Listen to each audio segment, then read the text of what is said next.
Primeira Epístola de Pedro, capítulo de número 1, nós iremos ler a partir do versículo de número 13 até o versículo de número 21. E iremos expor este texto à luz do seguinte tema: vivendo como santos em um mundo profano.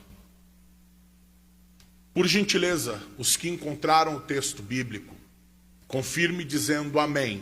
Amém. Assim está escrito: por isso, cingindo o vosso entendimento, sede sóbrios e esperai inteiramente na graça que vos está sendo trazida na revelação de Jesus Cristo. Como filhos da obediência, não vos amoldeis às paixões que tinhais anteriormente na vossa ignorância. Pelo contrário, segundo é santo aquele que vos chamou, tornai-vos santos também vós mesmos em todo o vosso procedimento, porque está escrito: sede santos, porque eu sou santo.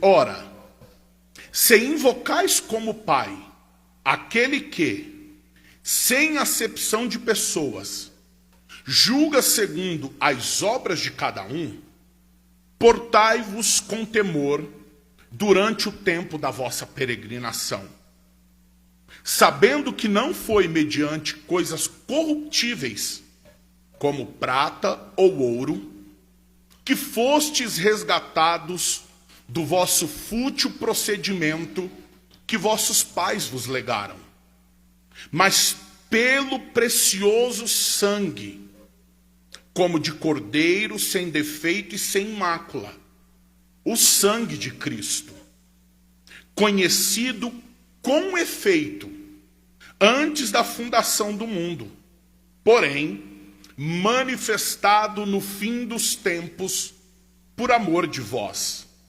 que, por meio dele, tendes fé em Deus, o qual o ressuscitou dentre os mortos e lhe deu glória, de sorte que a vossa fé e esperança estejam em Deus. Amém. Esta seção da carta, descrevendo-a da seguinte forma. Assim ela diz: após abrir a sua carta como uma doxologia gloriosa, em razão da grande obra da misericórdia de Deus em Cristo Jesus, Pedro, ele volta a atenção para descrever a reação apropriada na vida de quem recebeu essa graça. Ela continua: nessa sessão, as exortações de Pedro estão baseadas no caráter de Deus e na nova condição do crente em um relacionamento de pai e filho com o próprio Deus. Como diz o velho ditado, tal pai, tal filho. O caráter do cristão deve refletir o caráter do seu divino Pai. O antigo modo de vida deles, herdado dos seus ancestrais, era inútil. A sua nova vida foi afiançada com nada menos do que o sangue de Jesus, sendo, portanto, o valor bem superior às coisas afiançadas com prata e ouro. E então ela conclui dizendo: os leitores de Pedro são convocados a reconhecer o valor de sua nova condição como filhos de Deus e a viver o novo relacionamento com seu Pai, tornando-se como Ele, em vez de persistirem nos antigos caminhos, os quais refletem o caráter de seus ancestrais pecadores. Seguindo então a linha de raciocínio proposto por Jobs, a reação apropriada para a vida daqueles que receberam esta graça, ou seja, a salvação apresentada nos versículos 3 ao versículo de número 12, é um viver santificado. Vejamos então, à luz do texto, alguns aspectos que Pedro nos apresenta a respeito da santificação na vida cristã. Em primeiro lugar, vejamos o que é a santificação na vida cristã em sua essência. Acompanhe comigo, versículo de número 13. Pedro assim escreveu: por isso, ou seja, Pedro aqui está fazendo um conectivo com a sessão anterior. Em outras palavras, em razão da salvação que vos foi ofertada, aí ele continua, cingindo o vosso entendimento, sede sóbrios e esperai inteiramente na graça que vos está sendo trazida na revelação de Jesus Cristo. A santidade é algo imprescindível à fé cristã. Aqui, o apóstolo Pedro, ele exorta os seus leitores a buscarem viver de modo santo. Contudo, essa santidade apresentada por Pedro a nós não é uma santidade estética, não é uma santidade apenas de aparência. A santidade que Pedro propõe a nós, ela deve fruir, ela deve exalar de uma alma que foi salva e, consequentemente, purificada em resultado desta salvação em Cristo Jesus. Percebam, para isso, Pedro aqui se utiliza de uma linguagem muito conhecida para os leitores daquela época. Vejam que Pedro diz que eles deveriam cingir o entendimento. Quando Pedro fala a respeito disso, ou seja, sobre cingir o entendimento, que aqueles irmãos, em razão da salvação que foi ofertada a eles, deveriam cingir o entendimento, ele estava usando uma linguagem cultural daquela época. Ele estava se referindo aos homens que no Oriente utilizavam longas vestes. Contudo, estas longas vestes os impediam de ter uma maior mobilidade em sua jornada. Então, a fim de que eles pudessem ter uma maior mobilidade em sua jornada diária, era necessário que eles pudessem e pegassem, na verdade, parte dessa vestimenta e amarrassem em torno da sua cintura, porque isto iria conferir a eles uma mobilidade maior, bem como uma condição melhor de executar as atividades intensas do seu dia a dia.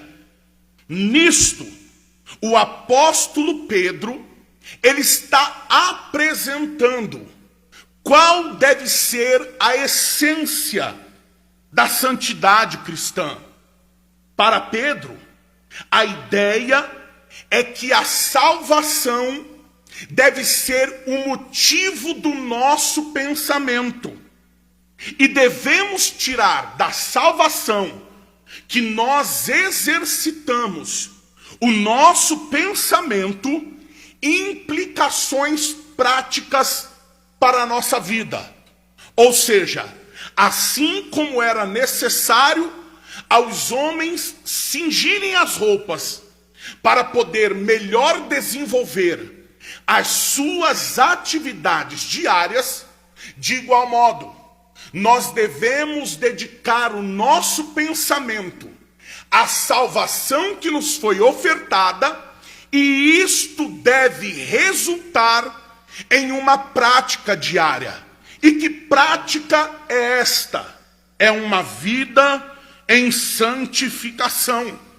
Ou seja, para Pedro, a santidade, ela também acontece na mente, apontando assim, que aqueles que pensam na santificação como um resultado da vida cristã, isso aponta para uma fé que não é medíocre, para uma fé que não é negligente, ou para uma fé que não é apenas uma fé de aparência, mas é uma fé que implica em coisas práticas.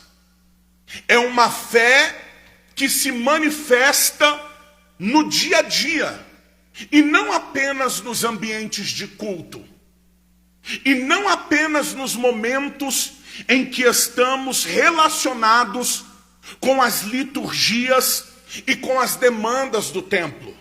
A salvação recebida, ela resulta, ela implica em uma prática diária, e isto como resultado da necessidade de dedicar os pensamentos a esse respeito. Seguindo então essa linha, Pedro propõe que a santidade, ela deve ser constante. Não é algo momentâneo. Não é algo que eu supostamente penso nisso quando eu vou ao culto, quando eu vou ao ensaio da mocidade, quando eu vou ao ensaio do círculo de oração. A santidade na vida cristã, em sua essência, ela é permanentemente. Ela se manifesta na igreja, mas ela também deve se manifestar dentro de casa, no trabalho, na escola, entre os vizinhos, nos ambientes que nós compartilhamos com outras pessoas.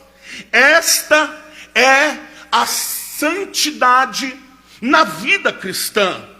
Veja que Pedro, ele diz, por isso, ou seja, em razão da salvação recebida, vocês devem dedicar os seus pensamentos, e isto deve implicar em um viver prático. De que forma? Ele diz, sede sóbrios e esperai inteiramente na graça que vos está sendo trazida na revelação de Jesus Cristo. Ao falar de sobriedade, ele está se referindo à necessidade que nós temos de ser firmes, constantes e perseverantes. Contudo, somente confiando na graça revelada em Jesus, será possível viver em santificação. Aqui nós temos, irmãos, um verbo imperativo, ou seja, aqui trata-se de uma ordem, de uma ordenança. Pedro aqui, ele não fala no sentido de possibilidade. Se você quiser, talvez você possa confiar na graça revelada em Cristo Jesus. Pelo contrário, é uma ordem. Ele está dizendo que nós devemos confiar. Por quê? Porque no desafio da santificação diária, confiar na graça não é uma possibilidade. É a única possibilidade real de viver em santificação. Sabe por quê, irmãos? Muitos naufragam no desafio da santificação diária, porque eles estão confiados em seus próprios méritos, em suas próprias práticas religiosas. Me recordo daquele jovem príncipe rico que, ao encontrar-se com Jesus, a sua mente já estava imbuída neste pensamento meritório, ou seja, que a relação com Deus se dá na base do que nós fazemos, ao ponto que ele vai ter com Jesus e diz assim: Senhor, o que terei de fazer? O que temos que fazer para herdar a vida eterna? O pensamento dele estava pautado que na vida com Deus as coisas se ganham na base daquilo que nós fazemos. Ao que Jesus disse para ele: uma coisa te falta. Esta expressão, ela se estende e se aplica a todos os homens. No caso dele, o coração dele era faltoso porque ele era apegado às riquezas. Mas as palavras que Jesus disse a ele se aplicam a cada um de nós.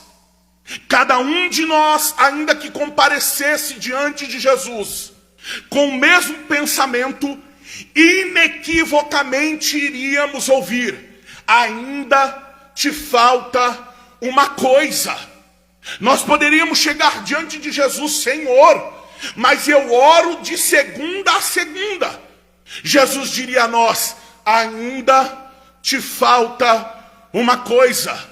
Poderíamos ir até Jesus e dizer: Senhor, eu frequento todos os cultos em minha denominação. Ainda assim nós ouviríamos: ainda te falta uma coisa. Poderíamos chegar para Jesus, assim como muitos, e dizer: Senhor, mas eu faço 48 horas de jejum no monte. E Jesus ainda assim responderia: ainda te falta uma coisa. E o que é que nos falta?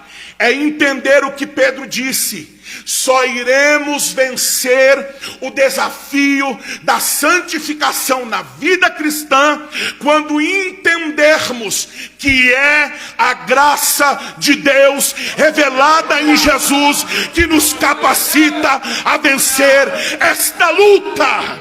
Aleluia! Quando nós entendermos que é a graça de Deus que nos capacita, a nossa vida em santificação será um triunfo de glória em glória. Aleluia! Mas em segundo lugar, Pedro, ele apresenta para nós a prática da santidade cristã. Versículo de número 14. Acompanhe comigo. Ele continua dizendo: como filhos da obediência, não vos amoldeis às paixões que tinham anteriormente na vossa ignorância. Como nós vimos no versículo de número 13, a santidade, ela é um imperativo, ela é uma ordem da vida cristã. Ela não é uma abstração teórica apenas. Apesar dela ter origem também e estar relacionado com o nosso pensamento, com a nossa alma, com o nosso anterior, ela não se prende ao campo teórico das abstrações das ideias. Ela deve ser uma prática diária. Ela deve ser uma prática cotidiana. Então Pedro, ele apresenta aqui para nós quem são aqueles que devem viver deste modo. A quem Pedro está imperativamente ordenando a viver em santidade. Pedro, ele está se referindo aos filhos. Veja o que ele diz: como filhos.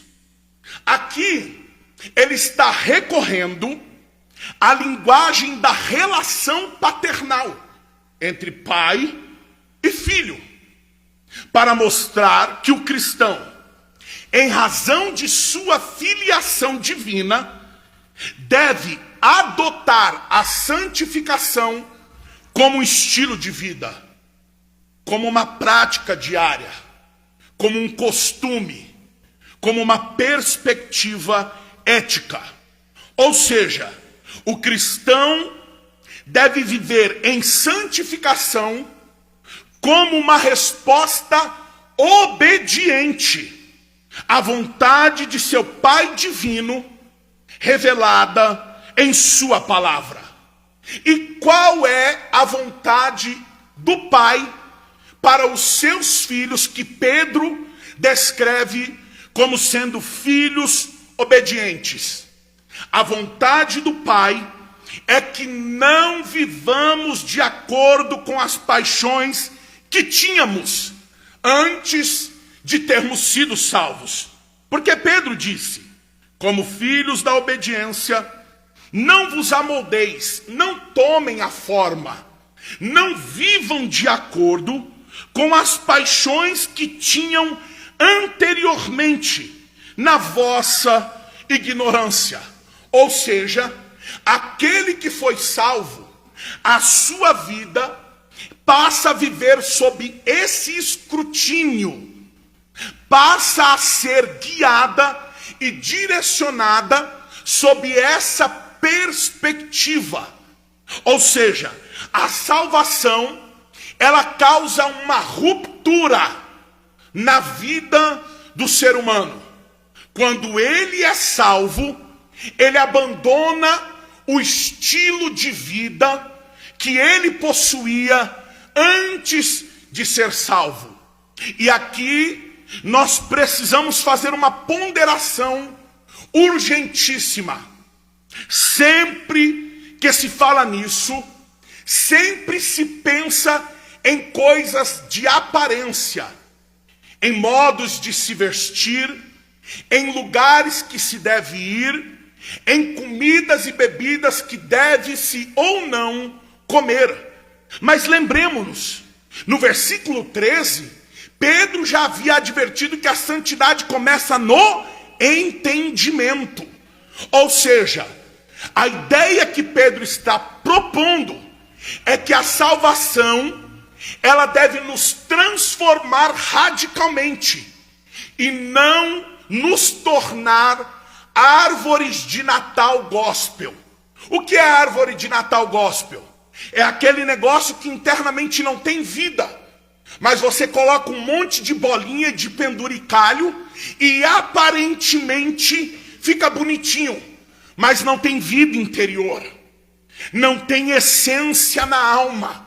Eu não estou dizendo com isso que nós devamos nos portar contrário ao que a ética cristã exige. E há várias conotações ao longo de toda a Bíblia como nós devemos nos portar. Mas o que Pedro está propondo é que essa ruptura da salvação, ela vai além do terno, ela vai além da saia, ela vai além do corte de cabelo, ela mexe na alma do ser humano. Ela pega a alma morta e incendeia a alma com vida.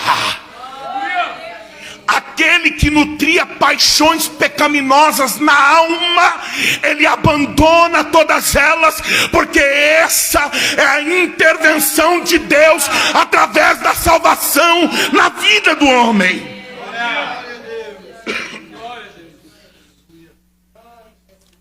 Pedro então fala a respeito da prática da santidade na vida cristã.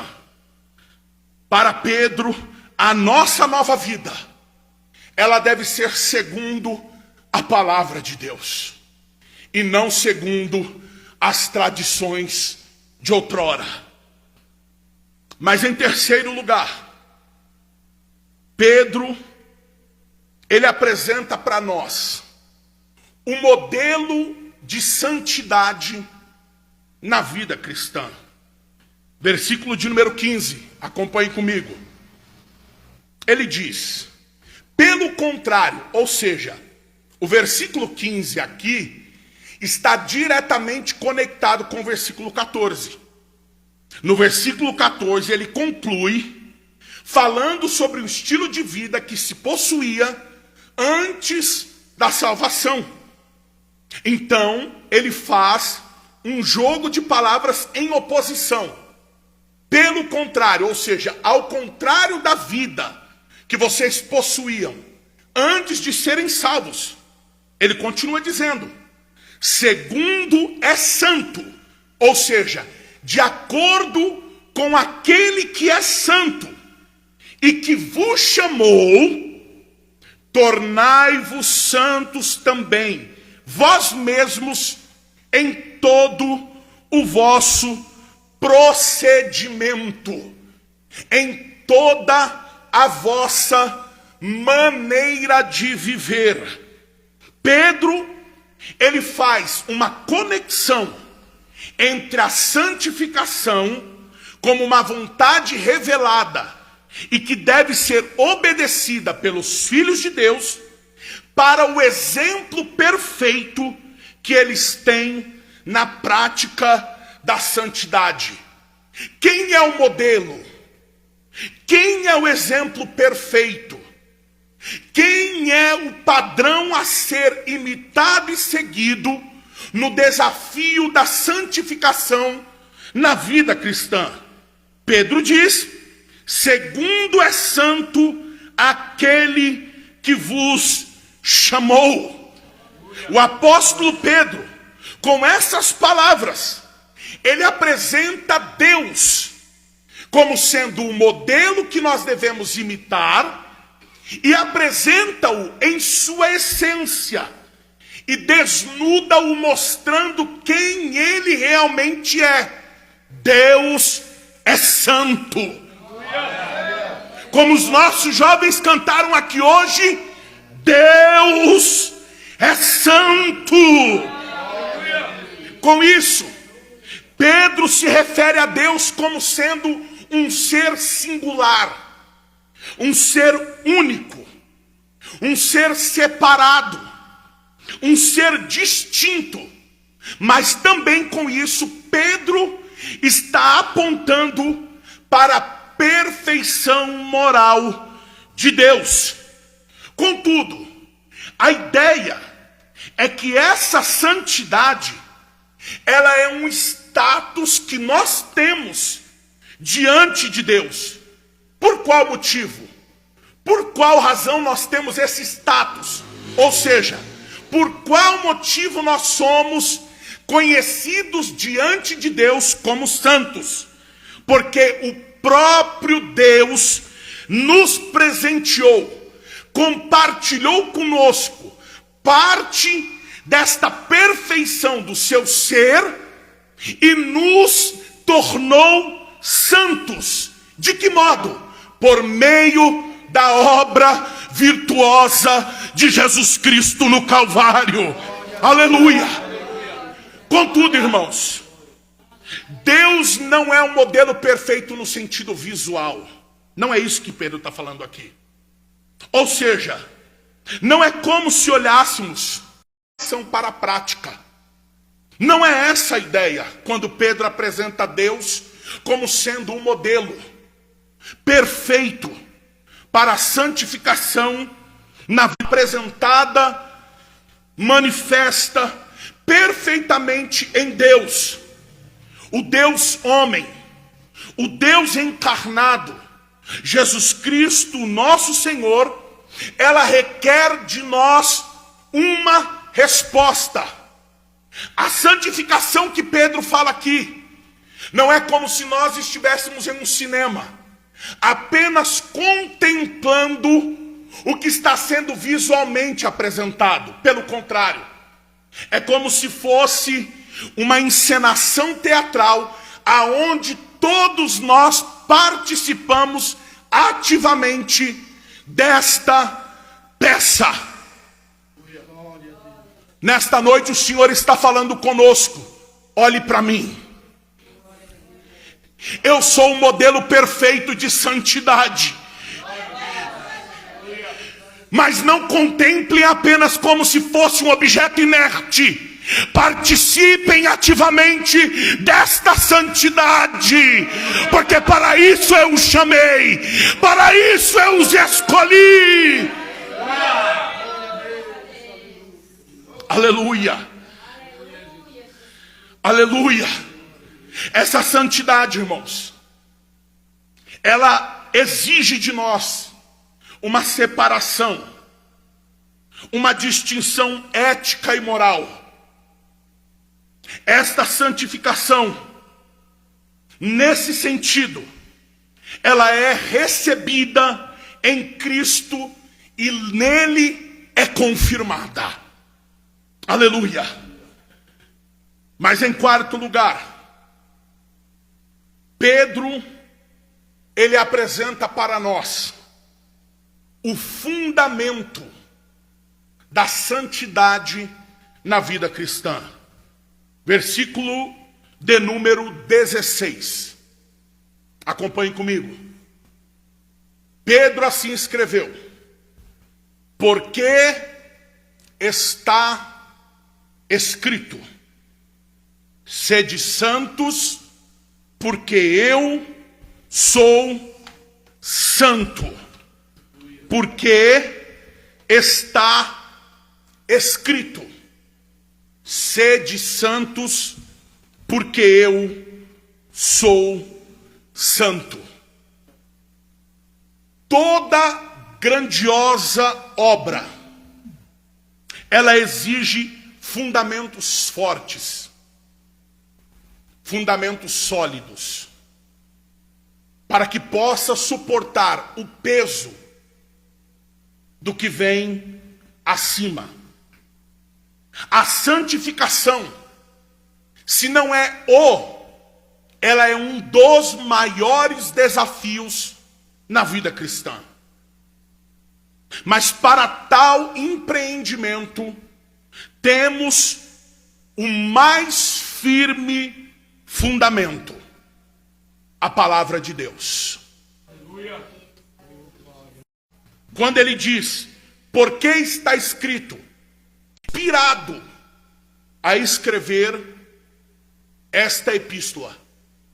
Mas ainda assim, Pedro não está baseando-se em seus próprios pensamentos, mas sim na palavra de Deus como fundamento da santificação na vida cristã.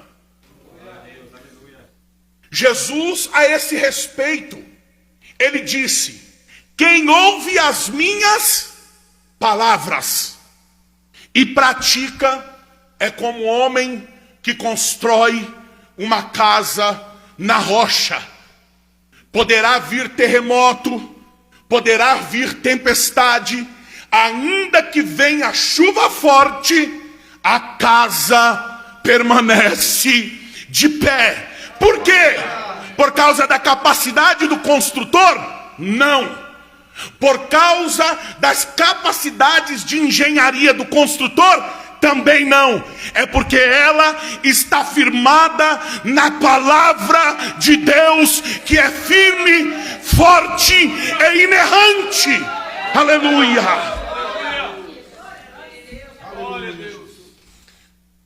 Precisamos entender, irmãos, que as Escrituras Sagradas, elas não são apenas letras escritas em um papel, em um livro. Elas revelam a mente, o coração e a vontade de Deus. Costumamos dizer: Senhor, nós te amamos. Costumamos bradar: Senhor, a minha alma carece de ti.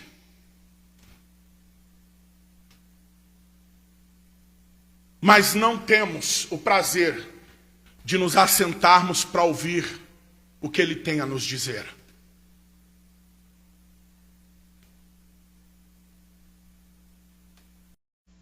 Em contrapartida, livros menos lidos no mundo.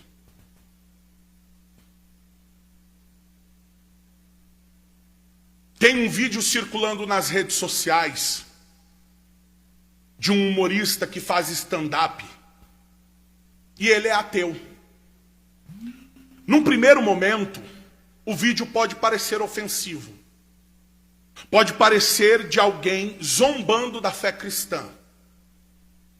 Mas quando você começa a se atentar na descrição que ele dá naquele vídeo, você começa a entender que há um fundo de realidade. Ele conta que uma vez indo fazer um show em determinado lugar, acho que o motorista do táxi ou do Uber era cristão, e começou a falar: nossa, eu amo muito a Deus, eu amo muito a Jesus, Ele é a coisa mais importante da minha vida. Ele pergunta assim: é mesmo? Aí ele responde: sim, é, Deus é tudo para mim. Aí ele fala assim: você sabia que ele tem um livro, né? Ah, não, eu sei. Aí o humorista pergunta para ele assim: e quantas vezes você já leu esse livro?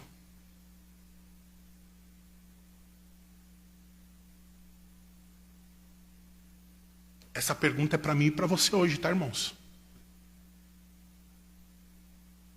E quantas vezes você já leu o livro do Deus que você diz que ama?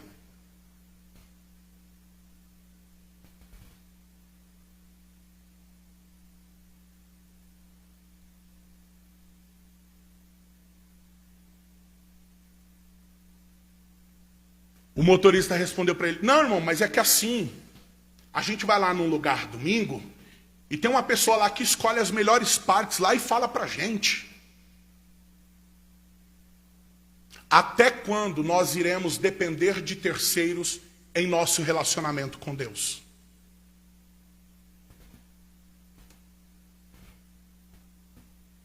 Até quando? Eu estou dizendo que você não deve ouvir pregação? Não, não é isso que eu estou dizendo. Mas eu estou dizendo que você tem acesso direto ao seu Pai.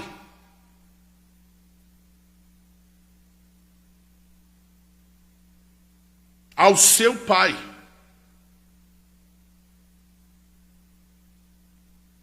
As Escrituras, a palavra de Deus, é o maior e mais poderoso argumento, irmãos, em auxílio à santificação para a vida do crente. Enquanto a palavra de Deus não permear a nossa alma, não embeber o nosso coração, nós nunca teremos êxito em nossa vida de santificação. Nós nunca iremos triunfar em nossa vida de santificação. Mas em quinto lugar, Pedro, ele fala para nós a respeito da declaração da santidade cristã. Versículo de número 17. Acompanhe comigo. Pedro disse: ora, se invocais, veja, Pedro aqui propõe um questionamento honesto. O se aqui propõe uma dúvida. Em outras palavras, já que você diz que invoca Deus como Pai, esse a quem você invoca como Pai, ele não faz acepção de pessoas. Julga segundo as obras de cada um. Aí Pedro conclui: portai-vos com temor durante o tempo da vossa peregrinação. Portai-vos com temor durante o tempo da vossa peregrinação. A santidade não se trata de uma série de regras religiosas que o cristão deve praticar. Na verdade, argumenta que a santificação na prática da vida cristã é uma exposição expondo publicamente duas coisas. Primeiro, que nós conhecemos a Deus. E que o nosso relacionamento com Ele é um relacionamento de filho para pai. Mas veja, Pedro ele faz questão de esclarecer o seguinte: sabemos que Deus é um justo juiz e que Ele julgará todos indistintamente segundo as obras de cada um. Mas que por outro lado, esse Deus que é um justo juiz, que não faz acepção de pessoas e que julgará todos segundo as suas obras, Ele também se revela a nós como Pai. Logo, a ideia de Pedro é que nós possuímos uma relação com Ele que vai além das formalidades judiciais. Temos uma relação íntima e pessoal com Ele, baseada no amor. Aleluia. Mas não se engane, irmãos. Não se engane. O fato de sermos os filhos dele,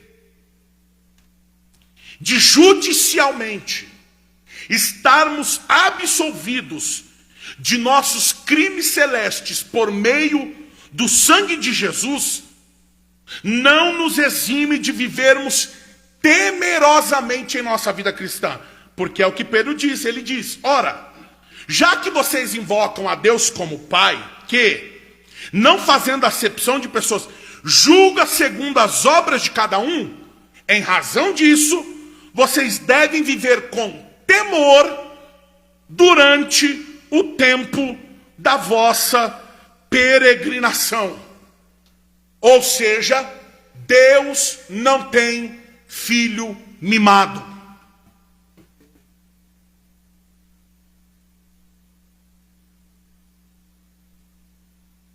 Deus não tem filho que ele passa a mão na cabecinha sempre que erra. O autor aos Hebreus, no capítulo 12, vai dizer que quem não aceita a repreensão de Deus não é filho, é bastardo.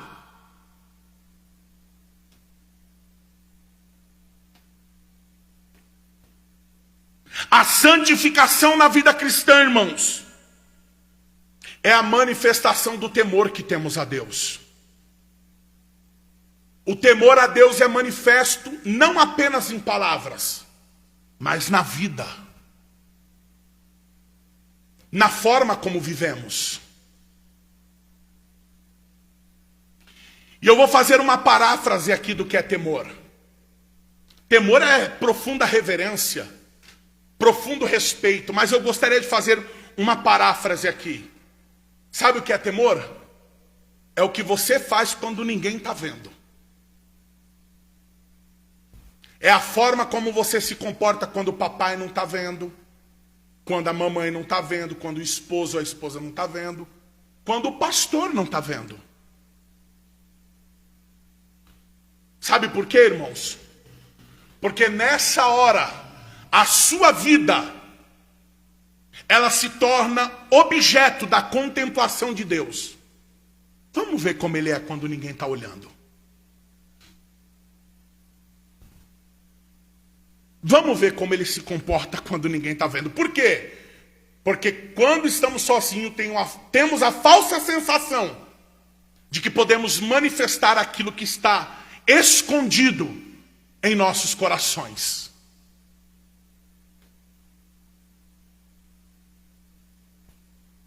Quando vivemos em santificação, estamos declarando diante do mundo que o Deus que eles rejeitaram e desprezaram é o Deus a quem amamos.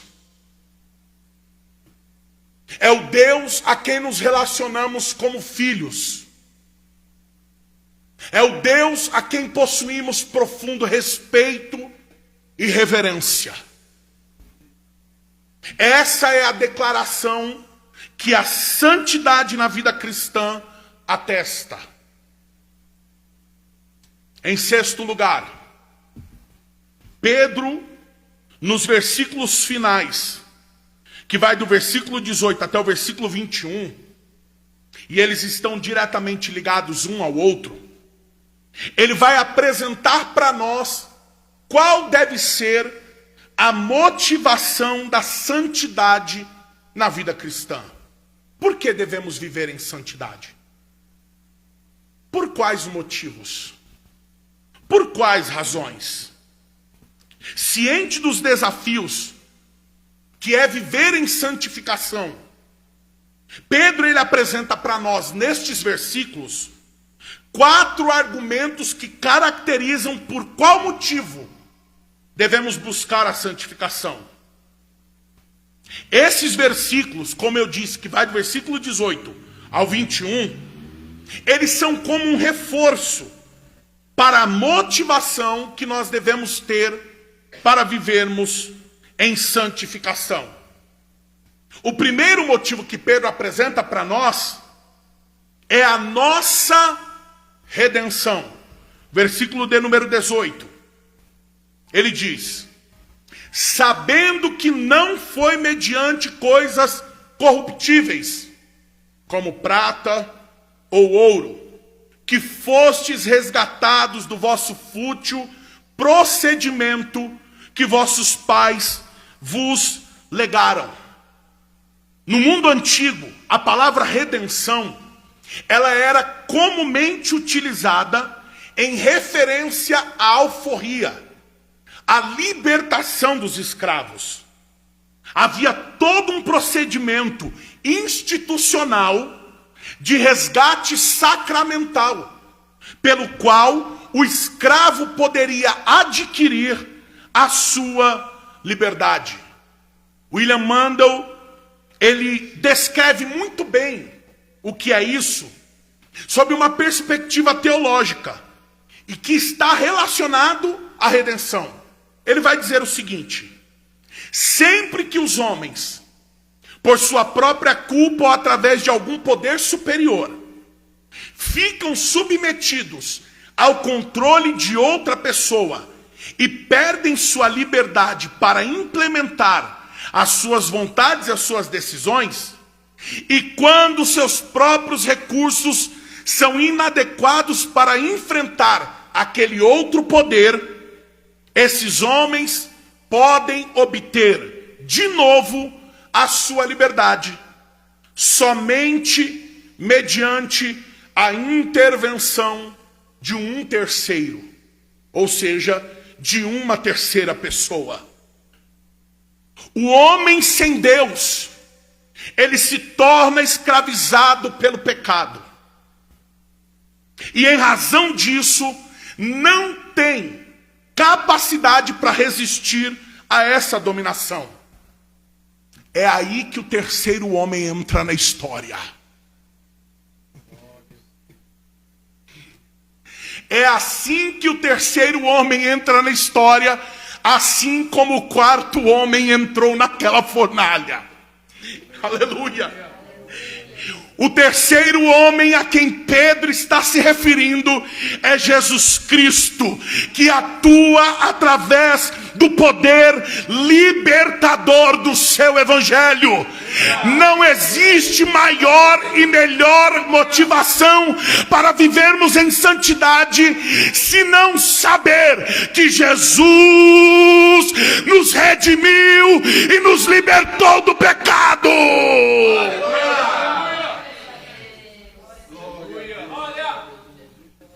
Mas a segunda motivação que Pedro apresenta é o preço que foi pago por essa redenção. Veja o que ele diz no versículo 18, a parte A, e no versículo 19. No versículo 18, a parte A, ele diz: sabendo que não foi mediante coisas corruptíveis, como prata ou ouro. Aqui está num sentido negativo. Aí o versículo 19, ele apresenta o sentido positivo do preço pago. Mas pelo precioso sangue, como de cordeiro sem defeito e sem mácula, o sangue de Cristo. Aleluia! Aleluia! Aleluia! Glória! Glória! Louvado seja Deus! Aqui Pedro aprofunda a ideia que ele começou no versículo anterior, irmãos. Ele apresenta o preço que foi pago pela redenção, porque a redenção não foi de graça. Um preço teve que ser pago. E essa libertação, ela só acontecia mediante o pagamento de um preço valiosíssimo. Mas aqui Pedro, ele vai causar uma ruptura no argumento. Se inicialmente ele tem em mente a libertação dos escravos no mundo antigo como ideia desse processo, aqui ele mostra que os valores pagos são diferentes. Por quê? Se no mundo antigo os escravos eram libertos mediante pagamento de ouro e prata, no reino espiritual os homens são libertos apenas pelo precioso sangue de Jesus. E sabe o que é interessante, irmãos? O ouro é um dos minérios mais valiosos que existe no mundo. Mas de acordo com os períodos e as épocas, ele pode ser declinado em sua precificação. Em determinada época, esses minérios podem, apesar do seu valor inerente, no que diz respeito ao preço, ser mais caro ou ser mais barato. Mas o precioso sangue de Jesus, não.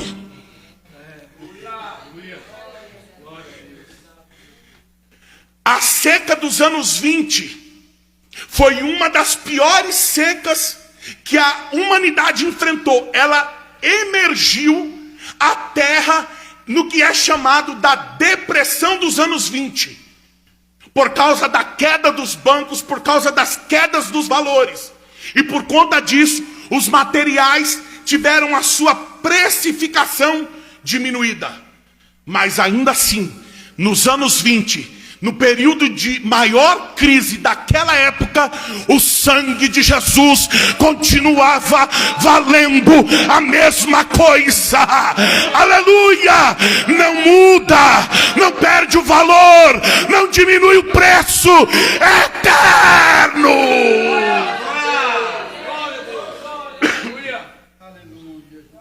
Aleluia! Aleluia! Aleluia! Aleluia! Aleluia! Lá a liberdade era comprada por ouro e prata.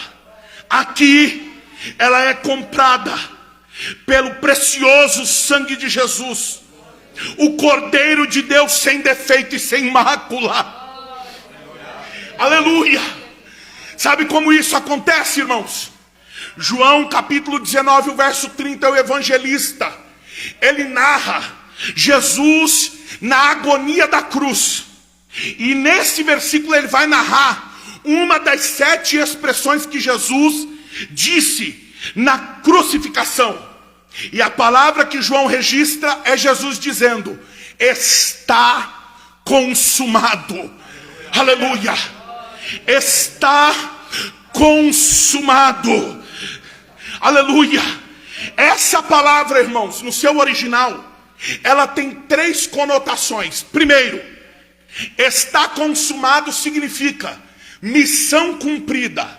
Ou seja, após realizar uma tarefa ordenada pelo Pai, o filho iria até a presença dele e diria: está consumado.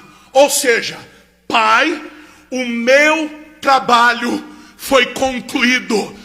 Quando Jesus bradou na cruz dizendo: está consumado, ele estava declarando diante de Deus: Pai, eu vim ao mundo para ir à cruz, para derramar o meu sangue. O meu trabalho foi realizado. Segundo, está consumado significa resgate definitivo. Ao pagar uma dívida em um banco, quando a pessoa pagar a dívida, ela recebia uma promissória, um documento que continha todas as informações. E nesse documento era carimbado: está consumado. Ou seja, a dívida está paga. Aleluia! Aleluia! Quando Jesus bradou na cruz dizendo: está consumado, ele estava dizendo assim: a dívida da Guiomar, a dívida da Mancida, a dívida do pastor Wilton, a dívida do Josué, está paga, está paga, está paga, está paga, está paga, está paga.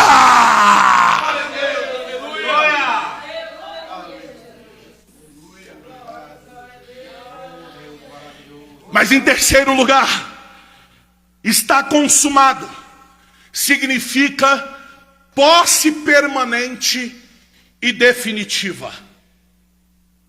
Quando alguém fazia a compra de um imóvel, de uma casa, de um estabelecimento, ele recebia um documento carimbado com as informações: casa tal, rua tal, pessoa tal, CPF tal, RG tal, e estava carimbado assim: está consumado. Ou seja, este imóvel é minha propriedade. Quando Jesus bradou naquela cruz, derramando o sangue dele, e bradou dizendo: está consumado, ele estava dizendo assim: agora o Wesley não é mais escravo do pecado, agora ele é meu, agora ele é meu, agora ele é meu, a sua vida é dele, a sua vida é dele. E aí sabe o que é interessante? Paulo disse que ele deixou um penhor para provar, ele deixou um selo que comprova que esta determinada propriedade é exclusiva dele.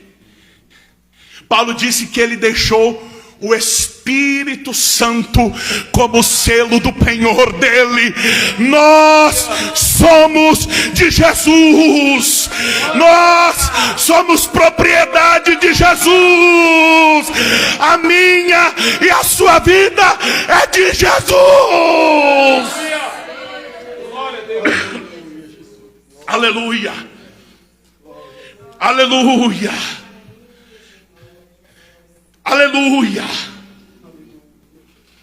A terceira razão para vivermos em santificação é que essa redenção, ela é um projeto eterno. Versículo 20, Pedro diz: conhecido, ou seja, ele está falando de Jesus, diretamente conectado no versículo 19. Ele termina o versículo 19 falando: o sangue de Cristo, e inicia o versículo 20. Conhecido, ou seja, ele está falando de Jesus. Conhecido com efeito antes da fundação do mundo, porém manifestado no final dos tempos por amor de vós. A nossa redenção é um projeto estabelecido por Deus na eternidade. Que coisa linda, irmãos. Aleluia. Isso inunda minha alma de alegria. Sabe por quê, irmãos? Porque antes que Deus dissesse haja luz, ele já havia estabelecido em seu coração: haja cruz. Antes que Deus manifestasse o seu primeiro ato criacional, Ele já havia estabelecido na eternidade um projeto que iria redimir a minha e a sua alma. Aleluia! Aleluia! Aleluia! Esse projeto eterno se manifestou na história. O seu primeiro passo foi a encarnação do útero de Maria. Depois, ele nasceu em Belém. Ele cresceu em Nazaré. Ele foi à cruz. Morreu. Mas ressuscitou ao terceiro dia, sendo assunto e glorificado aos céus. E agora está assentado à destra do trono de Deus. Ainda que sejamos os beneficiários do projeto eterno, a pessoa principal desse projeto é Jesus. Não existe vida eterna sem Jesus. Não existe céu sem Jesus. E a quarta razão para vivermos em santificação é por conta do nosso relacionamento com Deus. Versículo 21. Ele diz que por meio dele, veja, ele ainda está falando de Jesus. Ou seja, por meio de Jesus, de acordo com Pedro, tendes fé em Deus, o qual ressuscitou a Jesus dentre os mortos e lhe deu glória, de sorte que a vossa fé e esperança estejam em Deus. Cristo, em razão de sua entronização à destra do trono de Deus, é o elo de nosso relacionamento com Deus. Ou seja, por meio da fé em Cristo, nós temos livre acesso ao trono de Deus. Aleluia. Aleluia. Aleluia. O autor aos Hebreus, no capítulo 4, versículo 16, ele vai dizer: irmãos, pode se chegar, não tenham medo de se achegar, porque vocês têm um sumo sacerdote. Então se acheguem ao trono de Deus. Por quê? Porque ali vocês encontram graça e misericórdia. Se nós formos até Brasília, nós não temos acesso à sala do presidente. Se nós formos até Washington, nós não temos acesso ao Palácio Oval, que é o lugar onde fica o presidente dos Estados Unidos. Mas eu gosto do que diz William MacDonald, que se eu dobrar o meu joelho aqui agora, ou em qualquer lugar, eu entro direto na sala do trono daquele que governa os céus e a terra. E tudo isso por causa de Jesus. E aqui eu concluo. Se coloque de pé.